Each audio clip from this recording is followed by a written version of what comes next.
Unfortunately ఇప్పుడు చాలామంది విద్యార్థులు కానీ యువకులు కానీ ఎక్కడ వెనకబడిపోతున్నారంటే కమ్యూనికేషన్ లేకపోవడం వల్ల. అసలు కమ్యూనికేషన్ అంటే ఏంటి? చాలామందికి ఒక రాంగ్ పర్సెప్షన్ ఉంది కమ్యూనికేషన్ గురించి, అంటే ఒక మిస్కన్సెప్షన్ ఉంది. అదేంటంటే కమ్యూనికేషన్ అంటే మాట్లాడడం అనుకుంటారు అందరూ కూడా. కమ్యూనికేషన్ అంటే కేవలం మాట్లాడడం కాదు, నీకు తెలిసిన విషయాన్ని, నీకు తెలిసిన ఒక సమాచారాన్ని ఇతరులతో పంచుకోవడం, అంటే ఇతరులకి చెప్పడం, వాళ్ళకు బాగా అర్థమయ్యే విధంగా. ఈ కమ్యూనికేషన్ అనే పదం కమ్యూనిస్ అనే ఒక గ్రీక్ పదం నుండి వచ్చింది. దాని అర్థం ఏంటంటే to share your ideas, your thoughts, your feelings, any information are subject knowledge with others అని అర్థం. అంటే నీకు తెలిసిన విషయాన్ని కానీ, ఒక సమాచారాన్ని కానీ, నీకున్న సబ్జెక్ట్ నాలెడ్జ్ని కానీ ఏదైనా సరే ఇతరులతో షేర్ చేసుకోవడం, దాన్నే కమ్యూనికేషన్ అంటారు.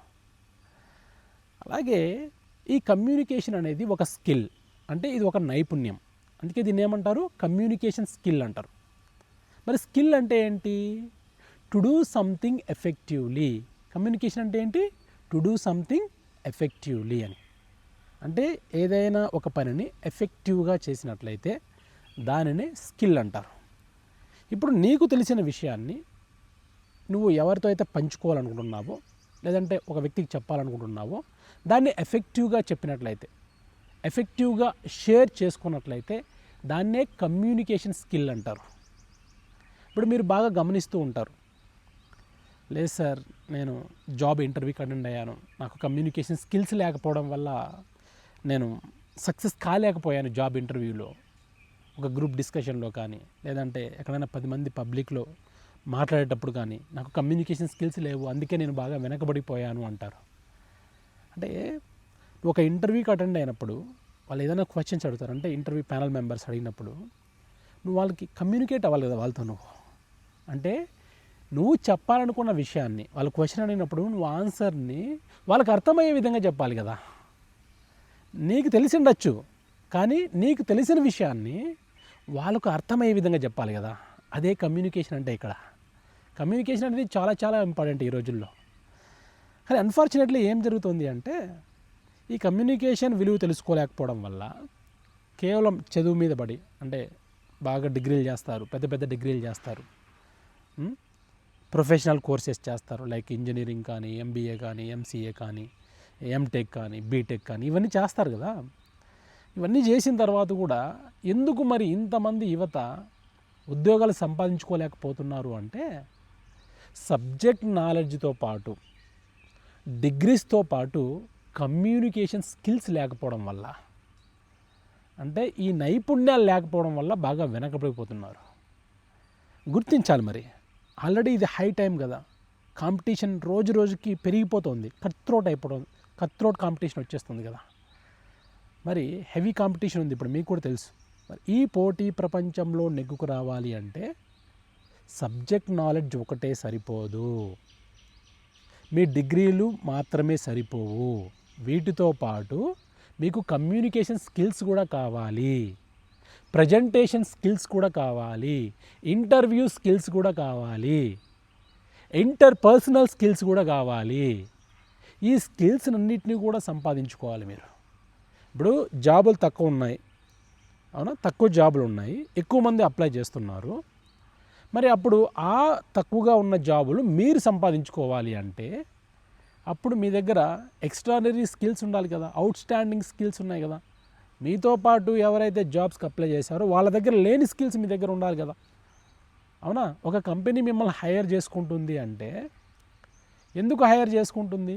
ఎస్, ఈ పర్టికులర్ పర్సన్ మా కంపెనీకి ఉపయోగపడతాడు, మా కంపెనీని మంచి స్థాయికి తీసుకెళ్తాడు అని నేను హైర్ చేసుకుంటారు కదా.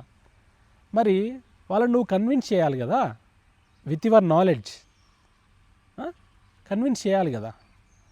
లేదు అంటే నేను నా దగ్గర ఈ రెజ్యూమే ఉంది, నాకు ఇన్ని డిగ్రీలు చేశాను, నేను ఈ కోర్సెస్ చేశాను, ఈ ప్రొఫెషనల్ కోర్సెస్ చేశాను అని వాళ్ళ ముందర పడేస్తే సరిపోదు కదా అండి. వాళ్ళు ఇంటర్వ్యూ చేసినప్పుడు నువ్వు సక్సెస్ఫుల్గా ఇంటర్వ్యూని కంప్లీట్ చేయాలి. అలాగే గ్రూప్ డిస్కషన్లో నువ్వు సక్సెస్ఫుల్గా పార్టిసిపేట్ చేయాలి,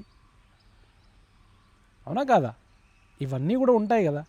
ఉద్యోగం అంటే కేవలం సర్టిఫికేట్లు కాదు కదా, సర్టిఫికేట్లేనా కాదు కదా. సర్టిఫికేట్ అనేది ఒక క్వాలిఫికేషన్, నీ ఎంట్రీ కోసం ఒక క్వాలిఫికేషన్. కానీ అక్కడ జాబ్ చేయడానికి మాత్రం నీకేం కావాలి? స్కిల్స్ కావాలి, నైపుణ్యాలు కావాలి. ఇంకా కేవలం కమ్యూనికేషన్ స్కిల్స్తో ఆగిపోతామంటే సరిపోదు. మీకు కంప్యూటర్ స్కిల్స్ బాగా ఉండాలి, ఆ కంప్యూటర్ ప్రోగ్రామ్స్ మీకు తెలియాలి, ఆ లాంగ్వేజెస్ మీకు బాగా తెలియాలి, అంటే వాటి మీద మీరు పట్టు సాధించుకోవాలి. ఇవన్నీ ఉంటాయి. ఒక ఉద్యోగాన్ని సంపాదించుకోవాలంటే చూడండి ఇన్ని కావాలి. మరి ఇన్ని కావాలి అంటే ఏం చేయాలి? చాలా చాలా తెలివిగా ఆలోచించాలి, క్రియేటివ్గా ఆలోచించాలి, ఇన్నోవేటివ్గా ఆలోచించాలి. ఆలోచిస్తే సరిపోదు, ఆచరణలో పెట్టాలి. ఆచరణలో పెట్టడం అంటే ఏంటి? సెర్చ్ చేయాలి. అరే నేను ఈ జాబ్కి ప్రిపేర్ అవ్వాలనుకుంటున్నాను, దీనికి ఏ స్కిల్స్ అవసరం, ఒక ప్లాన్ వేసుకోవాలి. వాటి ప్రకారం మీ ప్రిపరేషన్ ముందుకు తీసుకెళ్ళాలి, రైట్? అందుకే ప్రాక్టికల్ వే ఆఫ్ లెర్నింగ్ అనేది చాలా ఇంపార్టెంట్. హ్యాండ్స్ ఆన్ ఎక్స్పీరియన్స్ అనేది చాలా చాలా ఇంపార్టెంట్ ఈ రోజుల్లో. అందుకే విద్యార్థులైనా సరే, జాబ్ యాస్పిరెంట్స్ అయినా సరే, ఎవరైనా సరే స్కిల్స్ని సంపాదించుకోవాలి. చాలా చాలా ఇంపార్టెంట్ ఉంది. ఇప్పటికైనా ఫోకస్ చేయండి, ఇప్పటికైనా రికగ్నైజ్ చేయండి, అక్నాలెడ్జ్ చేయండి, గుర్తించండి. అరే ఈ స్కిల్స్ అవసరం, నేను ఎందుకు ఇంత వెనకబడిపోతున్నాను? ఇప్పటికైనా సరే I have to acquire the required skills. ఓకేనా? మీ వల్ల అవుతుంది. నథింగ్ ఈజ్ ఇంపాసిబుల్ కదా. I wish you all the very best. Thank you.